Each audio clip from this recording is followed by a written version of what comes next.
Bom, em primeiro lugar, eu gostaria de agradecer o convite de vocês, do Horaci, para a gente estar aqui nessa casa que a gente já considera, né, uma extensão da nossa casa espírita lá do Mirassol. A gente vem aqui com muita alegria, com muito gosto, para falar de Jesus e da doutrina espírita. Então hoje a gente vamos comentar a respeito de comportamento que a gente tem quando a gente adentra a casa espírita. Muitos de nós chegamos aqui com dores, com aflições, com doenças assim espirituais, e quando a gente chega na casa espírita, as primeiras orientações que a gente recebe é da gente se transformar espiritualmente, de nos reformarmos moralmente, espiritualmente. E após aquilo que a gente vai assumindo de transformação, nós vamos nos melhorando, vamos clareando a nossa cabeça, vamos entendendo por que nós estamos sofrendo. A gente até lembra que no Evangelho tem uma citação que diz que a dor é uma bênção que Deus envia aos seus eleitos. E o Espiritismo é o consolo que Deus enviou para aqueles que sofrem e que precisam de médico na terra, como Jesus afirmava. Então nós fizemos, para dar um início aqui no nosso comentário, nós fizemos uma pequena escrito aqui dessa forma. Todos nós aqui na terra, quando reencarnamos, o objetivo da nossa reencarnação na terra quando nós somos criados espiritualmente, e esse caminho aqui até a perfeição, nós somos criados iguais, simples e ignorantes. Nós só vamos nos tornar iguais quando nós chegarmos à perfeição. Então é um caminho longo, de existência após existência. Cada um vai conquistando a sua evolução, o seu progresso espiritual, de acordo com o seu esforço próprio. Foi aquilo que nós colocamos lá. O mérito é que estabelece a diferença de cada um de nós. Quem mais se esforça, é que nem na escola, né? Quem mais se esforça tira as melhores notas. E aqui no mundo, quem mais se esforça alcança mais rapidamente o objetivo da perfeição. Isso é visivelmente observado aqui no planeta Terra. E a cada um será dado conforme as suas obras. É o princípio de justiça com que Deus governa o universo. A cada um será dado de acordo com as suas obras. Isso vale para todos nós que estamos aqui reencarnados. Então nós gostaríamos de falar um pouco, como nós iniciamos, a respeito da reforma íntima. Aí nós vamos lembrar sobre isso aqui que nós falamos, na pergunta 132 do Livro dos Espíritos. O Kardec pergunta qual o objetivo da encarnação dos espíritos. Tem um objetivo muito sério, e às vezes até o principal objetivo, isso que os espíritos falam, que nós temos aqui na Terra, que é: Deus lhes impõe a encarnação com o fim de fazê-los chegar à perfeição. Então, se nós tomarmos consciência disso, nós vamos saber que o nosso maior dever, a nossa maior obrigação é trabalhar dentro de nós mesmos, reformarmos moralmente, intelectualmente o nosso comportamento para chegarmos à perfeição que nós precisamos chegar um dia. E na pergunta seguinte, na 919, ele pergunta o seguinte: qual o meio prático mais eficaz que o homem tem de se melhorar nesta vida e de resistir à atração do mal? Um meio prático, simples. Ele faz uma pergunta simples, e os Espíritos respondem que um sábio da antiguidade já vos disse: conheça-te a ti mesmo. Aí eu entendo que aí está a chave do nosso progresso espiritual, o autoconhecimento. Enquanto nós não mergulharmos dentro de nós mesmos com honestidade, com sinceridade, para descobrir o que nós somos realmente, fica difícil a gente conseguir a nossa libertação e a nossa evolução espiritual. Esse sábio que os Espíritos se referem, quem divulgou muito essa máxima foi Sócrates, em Atenas, né? Ele viu num tempo de Selfo, na antiguidade, ele viu esses dizeres, e ele trabalhou muito na filosofia, nos ensinamentos dele, essa frase libertadora para o ser humano, para nós espíritos encarnados. Então, um trechinho aqui que nós pegamos no livro A Caminho da Luz, para dar um exemplo de quem foi esse grande missionário de Jesus, que trouxe essa chave para que a gente abrisse as nossas portas para a nossa evolução espiritual. No livro A Caminho da Luz, Emmanuel destaca a figura grandiosa de Sócrates na Atenas antiga. O grande filósofo está aureolado pelas mais divinas claridades espirituais de todos os séculos planetários. Sua existência, em algumas circunstâncias, aproxima-se da exemplificação de Jesus. Então, por aí a gente tem uma noção da grandeza desse missionário de nosso Senhor Jesus Cristo, que foi Sócrates, que veio mais ou menos 500 anos antes de Jesus vir à Terra nos trazer o Evangelho.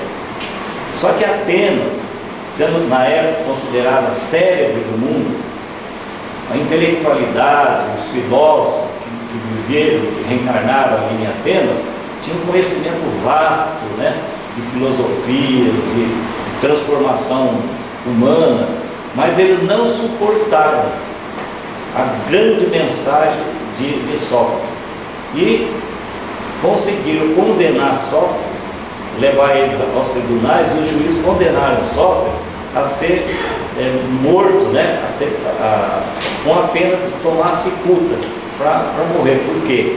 Eles alegavam que Sócrates estava ensinando aos jovens atenienses das praças públicas até a liberdade dos corações. Era esse o crime que eles acusaram Sócrates, como se isso fosse um crime, ajudar os jovens, o ser humano, a se libertar espiritualmente. Aí narra aqui lá no livro A Caminho da Luz que a sua esposa, Antipas, alguns chamam ela de Antipas, outros de Antipas, eu falo Antipas, né? O nome da esposa dele.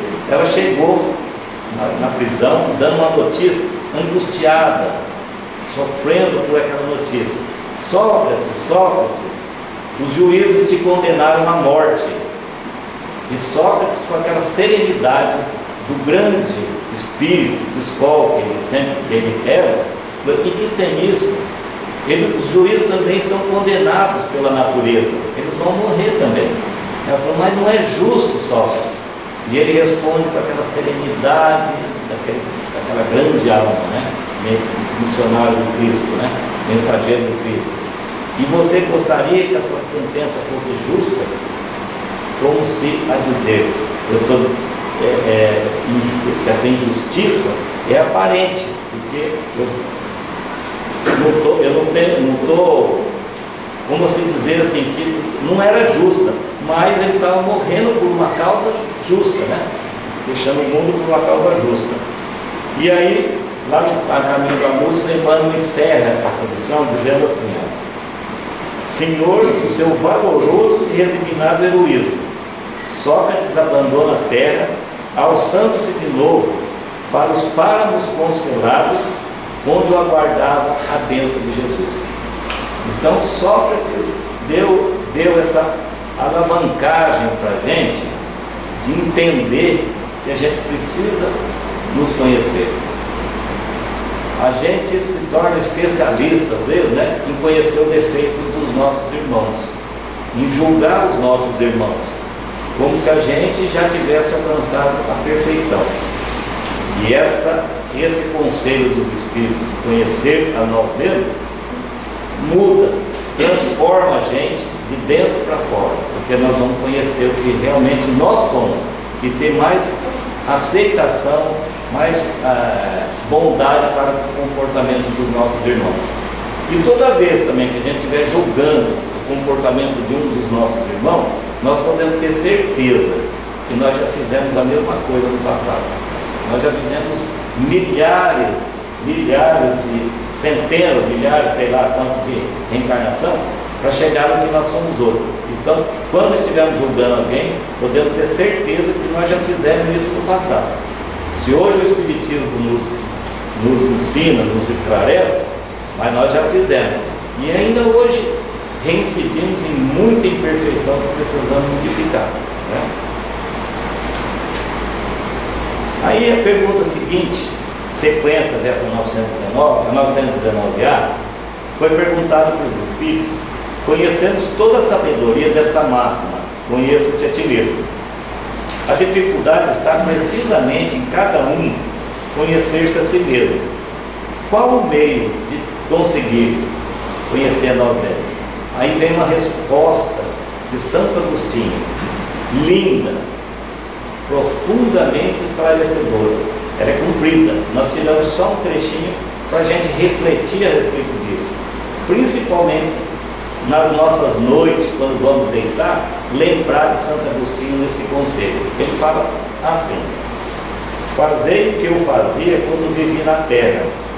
Ao fim do dia interrogava minha consciência, passava revista ao que fizera e perguntava a mim mesmo se não faltara algum dever, se ninguém tivera motivo para de mim se queixar. Foi assim que cheguei a me conhecer e a ver que em mim precisava de reforma. É uma coisa que a gente pode fazer, não precisa ser só à noite, a gente pode fazer em todos os instantes do nosso dia. Quando a gente vai tomar uma atitude em relação a um dos nossos irmãos, a gente fazer uma pergunta para nós mesmos: será que Jesus iria agir dessa forma? Ou de outra, ou da forma que ele nos aconselha? Então nós podemos ir modificando a nossa alma. À noite, nós estamos no silêncio da noite, na hora da nossa oração, nós podemos fazer o que Santo Agostinho aconselhou, refletir no que nós fizemos. E nós vamos encontrar muita coisa para ser mudada. Muita coisa que nós fizemos durante o dia, durante a semana, que precisa ser mudada para a gente nos tornar seres humanos melhores, né? Com os nossos semelhantes, inclusive. E aí a gente toma essa atitude e vai conquistando a nossa evolução espiritual, vamos nos aproximando mais dos ensinamentos de Jesus e vamos nos tornando homens de bem, como a nossa irmã acabou de citar.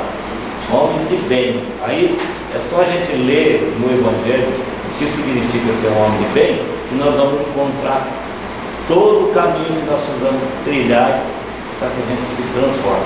E a gente sempre, quando eu leio, quando eu vejo essa lição, eu lembro, vem na minha mente na hora o nosso irmão, né, que a gente tem deve tanto, Francisco Cândido Xavier.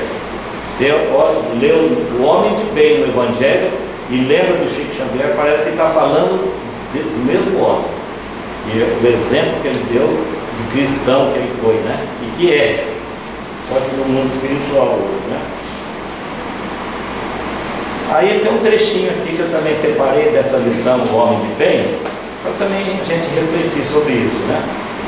O homem de bem, não vou repetir porque eu só tirei um trechinho, mas é importante na repetição que a gente fixa os conceitos. Então isso aqui vai ser uma repetiçãozinha do que a nossa irmã acabou de ler. O homem de bem é indulgente para com as fraquezas alheias, porque sabe que também necessita de indulgência. E tem presente essa sentença do Cristo: atire-lhe a primeira pedra, aquele que estiver sem pecado. A indulgência é muito importante que a gente pense em conquistar essa virtude, de ser indulgente com os nossos semelhantes. Aí conta no Evangelho também, segundo o evangelista João, que Jesus, os escribas e os fariseus, né, trouxeram em praça pública para Jesus uma mulher que fora, segundo eles, fora pega em adultério. E eles apresentaram ela em praça pública, uma certa multidão ali, e questionaram Jesus: Senhor, essa mulher acaba de ser pega em adultério, e a lei de Moisés manda que as adúlteras sejam apedrejadas. Eles estavam tentando Jesus, para que Jesus pudesse cair em contradição, né? Eles eram especialistas em tentar Jesus. Se Jesus confirmasse que precisava apedrejar, ele estaria totalmente contra o que ele ensina, ser indulgente com as pessoas. E se ele falasse o contrário, que não era para apedrejar, ele ia estar contra a lei de Moisés. Então ele estava ali no chão. Aí diz que o evangelista diz que ele abaixou no chão e com o dedo ele começou a escrever na areia. Mas como os escribas, os fariseus insistiam numa resposta dele, e aí, Senhor? Aí Jesus levantou serenamente, do jeito que Jesus sempre foi, né? E deixou a célebre frase: atire a primeira pedra aquele que estiver sem pecado. Diz que todos que estavam ali, a multidão que estava ali, abaixaram a cabeça. Os mais velhos começaram a se afastar primeiro, porque os que provavelmente tinham pecado mais, e toda a multidão se afastou. Ficou só Jesus com uma mulher em praça pública, no centro da praça. Aí Jesus pergunta para ela: mulher, onde estão os que te acusavam? Os que te acusavam, ninguém te condenou? E ela fala: não, Senhor, ninguém me condenou. E ele volta a dizer: então vai e de futuro não tornes a pecar. Essa passagem do Evangelho muda toda a nossa concepção do que é ser indulgente para com os nossos semelhantes, do que é ser bom, compreensivo e obediente às leis de Deus para com os nossos semelhantes. Quando Jesus nos ensinou a chamar a Deus de Pai Nosso que está no céu, que se é um pai, é pai de todos nós. Não existe uma diferença de mulher adulta, de mulher pecadora, de mulher virtuosa, não existe. Todos somos irmãos e precisamos de indulgência. Da mesma forma que precisamos ser indulgentes, nós precisamos da indulgência também dos nossos semelhantes. Isso é da lei, faz parte. Aí tem uma observação aqui que está no livro Boa Nova. Eu achei aquilo ali, uma boa exemplificação para essa fase de Jesus, dessa mudança que houve de comportamento. Ele fala o seguinte: a multidão, então, desde aquela tarde em que Jesus encontrou com a pecadora em frente da multidão, um pensamento novo entrou a dominar o espírito do mundo. A partir daquela tarde, todo o sistema de justiça humana evoluiu para os princípios de magnanimidade e os juízos modernos, lavrando suas sentenças sem nunca haver manuseado o Evangelho. O Novo Testamento talvez ignore que procede assim por ter sido Jesus o grande reformador da criminologia. Então, a partir de Jesus, o mundo vê o crime, vê isso tudo com outros olhos, com olhos de magnanimidade, de perdão, de compreensão, e vê diferente. Antes de Jesus, o criminoso era tratado como um animal selvagem, que era preso em ferros, era espancado até a morte. Depois de Jesus, a justiça já começou a refletir mais sobre os direitos humanos, sobre o direito de uma criatura com o outro. Cada um vai pagar de acordo com o que fez de mal, mas com mais misericórdia, não é tanto como antes de Jesus. Então houve essa grande mudança a partir de Jesus.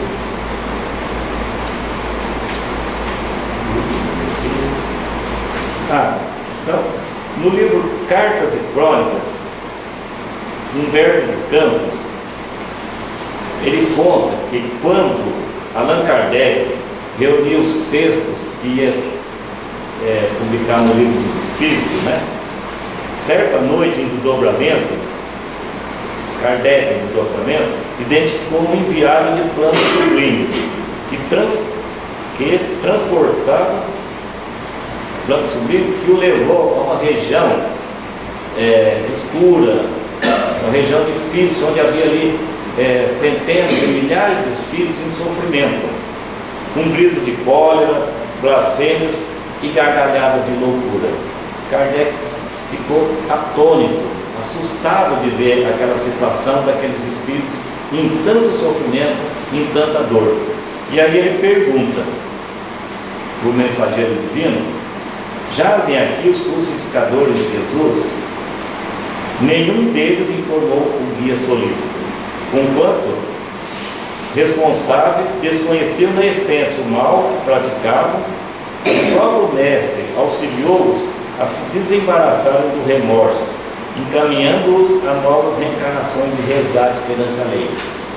Kardec ainda continua com aquela dúvida: quem seriam esses nossos irmãos que estavam ali com tanto sofrimento? E volta a perguntar para o mensageiro: e os imperadores romanos sofrem os mesmos suplícios que impuseram a humanidade? Eu achava que podiam ser os imperadores romanos, né? Homens como Tibério ou Calígula não possuíam a mínima noção de espiritualidade. Também foram encaminhados a novas reencarnações de resgate e de remissão. Então ele mostra que eles não tinham conhecimento da verdade. E nós hoje sabemos, através do Espiritismo, que quanto mais nós conhecemos, maior é a nossa responsabilidade quando erramos. Nós temos uma responsabilidade muito maior de quem não sabe. Aí ele continua: serão os algozes dos cristãos dos séculos primitivos do Evangelho? Resposta: os carrascos dos seguidores de Jesus eram homens e mulheres quase selvagens. Todos foram encaminhados à reencarnação para adquirirem conhecimento e instrução. Por isso que nós estamos aqui no corpo, para adquirir conhecimento e instrução. É o que o Espírito responde para Kardec a respeito dos crucificadores, dos perseguidores dos cristãos. Os conquistadores da antiguidade, Átila, Larico, Gengis Khan, seriam esses? Eles nada sabiam das realidades do Espírito e por isso recolheram piedoso amparo dirigidos para o renascimento carnal, resgatando com a lei conforme os débitos contraídos. Então vocês observam que todos nós sempre temos oportunidade, através da lei divina, de voltarmos através da reencarnação para quitar aquilo que a gente fez de mal, aquilo que a gente prejudicou, aquilo que a gente atrasou no mundo. Então nós temos essa oportunidade. Só que quanto mais nós conhecemos as leis de Deus, o que o Espiritismo nos ensina, mais responsabilidade nós temos de fazer bem feito, fazer o certo. Aí, concluindo, Kardec pergunta para esse emissário divino: então rogou Kardec, que sofredores são esses, cujos gemidos me cortam o coração? Olha que resposta: são os que estavam no mundo plenamente educados quanto ao bem e a verdade, e que fugiram da verdade e do bem, especialmente os cristãos infiéis de todas as épocas, conhecedores das lições e exemplos do Cristo, e se entregaram ao mal por livre vontade. Para eles, um novo berço na terra é sempre muito mais difícil. É aquilo que nós acabamos de falar. Se a gente sabe que tem que fazer o bem, e não faz por negligência, por afastamento do bem e da verdade, fica muito mais difícil a nossa próxima reencarnação. Às vezes vamos ter que esperar filas enormes para conseguir um corpo para vir aqui resgatar. E quando nós estamos no mundo espiritual, a culpa aflige de tal forma que a gente vai preferir nunca ter negligenciado ao bem e à verdade, né? Aí Kardec regressou do desdobramento, ele regressou ao corpo e escreveu a pergunta que está no Livro dos Espíritos, a número 642, que é o seguinte: para agradar a Deus e assegurar a sua posição futura, bastará que o homem não pratique o mal? É uma pergunta muito interessante. A gente tem, às vezes, o costume de falar prontinha, né? Depois que o Espiritismo chegou na nossa vida, a gente tem que mudar e mudamos. A gente tinha o hábito, às vezes, de falar: eu não faço bem, mas também não faço mal, não estou prejudicando ninguém. Mas isso, os Espíritos estão falando, não basta. Não basta, porque nós somos responsáveis. por não estar praticando o bem e por estar tendo consequências do mal. A responsabilidade é nossa. Aí os Espíritos respondem essa pergunta: se para agradar a Deus e assegurar a vida futura, bastará não fazer o mal, né? Eles falam que não, cumpre-lhes fazer o bem no limite das suas forças, porquanto responderá por todo o mal que haja resultado de não haver praticado o bem. É o que nós acabamos de falar. Responsabilidade nossa, de fazer o bem é nossa. Então está aqui na conclusão dessa história, que não basta conhecer o Evangelho, é necessário praticar o Evangelho. Só conhecer o Evangelho é muito bom, nos torna assim mais informados, mas se nós não praticar, não muda nada aqui dentro da gente mesmo. E a história que nós colocamos aqui para dar uma finalidade no assunto da reforma íntima é uma história que está lá no livro Cartas e Crônicas. Primeiro eu vou dando continuidade ao homem de bem, só para dar uma ilustrada, que o homem de bem estuda suas próprias imperfeições. É aquilo que nós falamos até agora, né? Por conhecer a nós mesmos. E trabalha incessantemente em combatê-las. Todos os esforços emprega para poder dizer no dia seguinte que alguma coisa traz em si de melhor que na véspera. Nosso irmão acabou de ler isso, nós estamos confirmando aqui, e é assim que tem que ser feito para que a gente se transforme em verdadeiros homens de bem.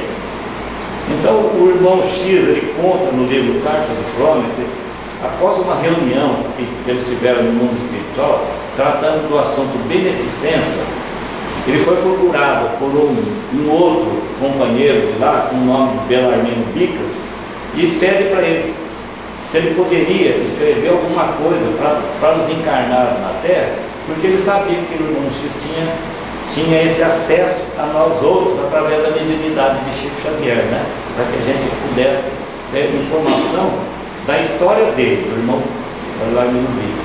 E o irmão X concordou. Aí ele passou a falar assim para o irmão X: conte o meu caso para quem esteja ainda carregando a bobagem do azedume.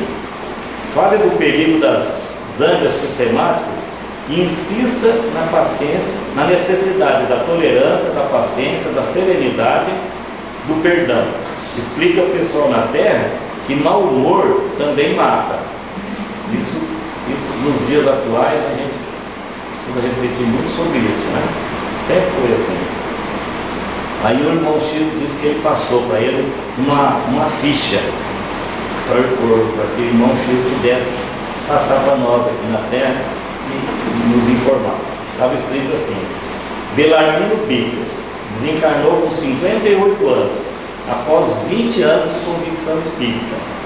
Suprimiu 22 anos da sua existência aqui na Terra e voltou sendo considerado um suicida no mundo espiritual. E ele mesmo, Belarmino Bicas, escreve: quanta asneira em nome do sentimento. Aí continua: estatística, está lá no que ele passou, né? Estatística de irritações, número de cóleras, de mágoas, de 1936 a 1956. É uma lista enorme.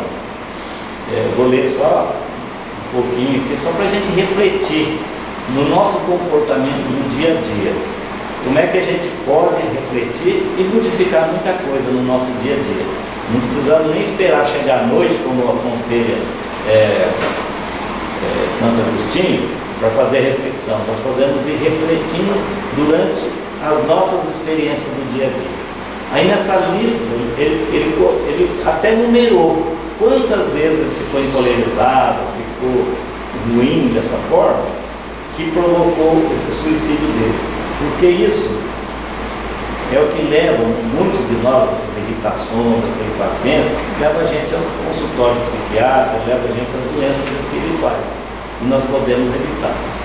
Só alguma coisinha aqui para a gente refletir. Ele falou que 1811 vezes ele anotou que ele ficou exasperado, nervoso, irritado, alterando a sua saúde física e espiritual, em razão de contrariedades em família. A gente pode refletir isso quase todo dia, porque a gente convive com a nossa família. A família que a gente convive não são só pessoas afins, quem temos apreço, amor, respeito, junto conosco nas quatro paredes, são aqueles, tem alguns que são nossos inimigos, nossas desafinidades do passado que estão no momento reencarnado conosco na mesma casa, para resolver o nosso passado. Um perdoar o outro, um suportar melhor o outro, entender melhor o outro. E essa que é a nossa família. E se nós formos exaltar, eu estou falando isso para mim mesmo, eu sei como é que eu sou. Se a gente for ficar exaltado toda vez que a gente é contrariado dentro do lar, nós vamos criando doenças espirituais dentro, para que a gente tenha que resolver depois. 906 vezes por indispor-se em questões de alimentos e higiene em casa. Isso é uma coisa também, eu pus assim para refletir, porque a gente conhece muita gente, né, que reclama muito da comida, reclama muito do que tem dentro de casa para comer.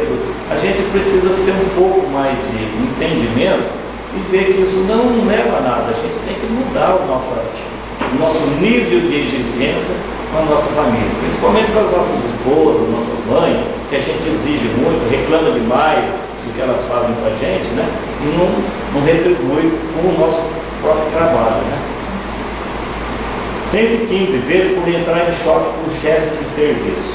Quem de nós já trabalhou como funcionário e tinha um chefe?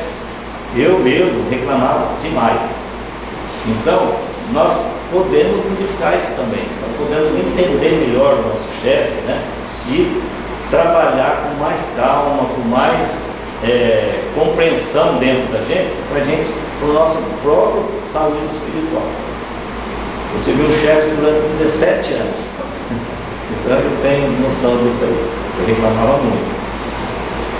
615 vezes por ressentimentos com amigos. Hoje eu recebi, eu não gosto de falar sobre esse assunto, mas eu vou só para exemplificar. Eu vi um WhatsApp de um amigo meu, ele gosta de brincar muito. Ele escreveu assim: quem não brigou com a família ou com amigos por política, aproveite que falta só 4 dias para terminar a política. A brincadeira que ele fez. Mas a gente observa quantos amigos, às vezes estão perdendo amigos aí por causa da política, que já vai passar isso aí. Amizade de 30 anos, 30 e tantos anos, entre irmãos, família, tudo. Então isso aí não leva a nada. A amizade é a coisa mais preciosa que a gente precisa cultivar aqui na Terra. Nós vamos sentir no futuro, se a gente viver bastante anos, né? Nós vamos sentir no futuro falta da presença daqueles amigos, daquelas pessoas que nos visitavam, que estavam conosco. Eu acho que é o Chico Xavier que afirma. Nós vamos sentir falta na hora que nós estivermos na solidão, estivermos mais sós. Então é importante a gente cultivar a amizade, manter esse tesouro que Deus nos permite ter. E a gente pode fazer isso a todo instante, né? Então vamos cultivar isso e não deixar que qualquer coisinha, qualquer milímetrozinho nos afaste das pessoas. 777 vezes por desentendimento no trânsito. Isso também é muito sério. Muita gente tem perdido a vida, tem perdido por desentendimento, né? Fora os acidentes que são provocados por falta de responsabilidade no trânsito. Aí nós lembramos daquela recomendação de Jesus, ó. Quando nós estivermos no trânsito, quando a gente pegar o volante do nosso carro, a gente lembrar dessa recomendação de Jesus. É na vossa paciência que ganhareis as vossas almas. E a gente lembra também, e até o nosso corpo físico, porque se nós não tivermos paciência no trânsito, nós perdemos por 1 minuto. Tem um ditado aí que diz, né? É preferível perder 1 minuto na vida do que perder a vida em 1 minuto. Então a responsabilidade nossa no trânsito é muito grande. E ele conta por 777 vezes. Isso lá no passado, imagina no trânsito que está hoje, né? A gente pode evitar. E terminando a lista que ele mostra a conversa do trânsito, que ele ficou exaustado, exasperado 901 vezes por preocupações desnecessárias que nunca vieram a acontecer. Isso é comum na gente, a gente fica preocupado por coisas que nem acontece, vai acontecer. Eu acho, né, eu penso assim, que é falta de confiança em Deus, é falta de confiança em nosso Senhor Jesus Cristo, que conforme a gente vai tendo confiança em Deus, a gente sabe que nada acontece na nossa existência por acaso. Tudo que acontece de bom ou de ruim, entre aspas, é para o nosso próprio bem, é para a nossa própria evolução espiritual. Então, se tiver que acontecer alguma coisa que a gente está tão preocupado, ficando doente com aquela preocupação, vamos acomodar o nosso coração e pensar em Jesus, pensar em Deus e saber, merecemos, vamos passar por aquilo com confiança em Deus. Todos nós temos o nosso momento de testemunho aqui na Terra. Pode passar uma existência inteira, no finalzinho da nossa existência nós podemos ter uma prova muito difícil e nós não vamos perder a existência por causa daquele momento de testemunho. Nós vamos ter que fazer um esforço muito grande para confiar em Jesus, né? Para a gente passar por aquela provação, por aquele tempo que tem que passar, com aceitação. E ele conta aí que isso provocou essa coisa, o desencarne precoce dele como suicida. E aí tem aqui também um conselho de Jesus com respeito a essas preocupações que a gente às vezes se aflige, se desgasta tanto. A cada dia basta o seu mal. Se nós pensarmos nessa orientação de Jesus, toda vez que a gente começar com um excesso de preocupação, lembrar dessa orientação, nós vamos pôr o pé no freio e vamos falar, não, vamos confiar em Jesus e vamos resolver a preocupação do dia. Amanhã é outro dia, nós vamos resolver a outra. Então, ele conclui assim, que 16.386 exasperações inúteis em 20 dos melhores dias da sua vida. 20 anos, dos melhores dias. Foram os 20 anos que ele frequentava as casas espíritas, tinha conhecimento, tinha estudo. Mesmo assim, ele incidiu nessas falhas que levaram ele a desencarnar precocemente, né? E para encerrar mesmo agora, né, uma mensagem do Emmanuel: aprender e recomeçar. Dizes que não tens condições para as obras de fé porque erraste e sofreste. Sofreste e temes a crítica. É possível que ainda lutes contigo mesmo. Entretanto, não recuses o convite do bem que te chama a servir. Esquece-te e caminha. O trabalho em auxílio aos outros te fará profunda e bela renovação. Isso aqui eu vou dar até uma pausa, ler de novo para a gente refletir sobre isso. Que o trabalho em auxílio aos outros te fará profunda e bela renovação. A bênção do Senhor te sustentará. Se não crês no amparo do alto, observa a lição do sol, o astro do dia, vestido em luz pura e imensa, está sempre iniciando o próprio trabalho em cada hemisfério da Terra. Pensemos nisso e aprendamos a recomeçar. Que Jesus nos abençoe e nos dê muita força mesmo para a gente recomeçar a cada manhã a nossa reforma íntima com confiança em Deus e nas orientações de Jesus, porque é Ele que é o governador do nosso planeta e que conhece cada um de nós, como nós somos, as nossas intenções, e nos dá força, porque o nome de Jesus dá muita força para todos nós continuar a nossa evolução. Muito obrigado.